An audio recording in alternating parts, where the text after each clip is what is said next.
I started writing the NSA files long before all this stuff happened in the news, and actually not only started writing but finished the novel long before any of this happened.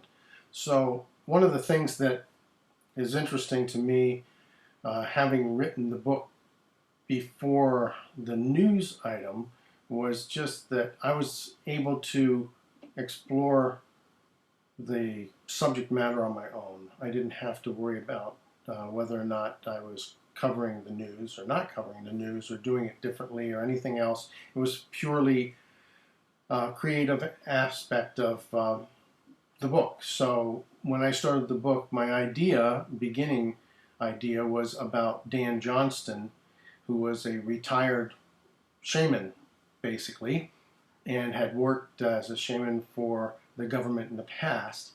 And all of a sudden, he finds that he's asked to come back and do some additional work.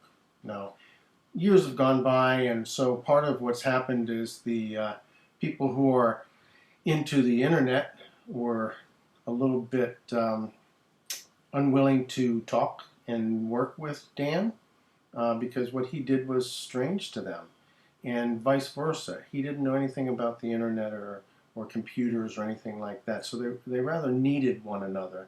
So when I wrote the book, it was interesting to me how um, these pieces came together for me. And so the NSA Files had a different title originally, but it's very much a book about the government, and it's a suspense. So it's about the government trying to manipulate, or companies trying to manipulate the government, or that whole mess that goes on that we hear about and we read about once in a while, but we don't know a whole lot about the insides of it. And so for me, it was an exploration. It was fun.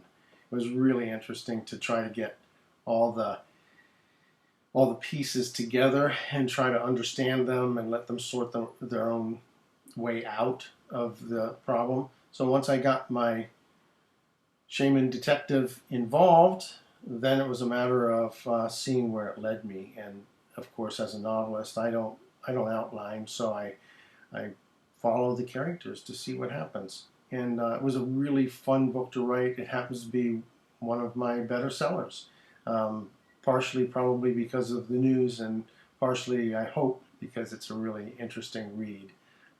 So I hope you enjoy it. Thank you.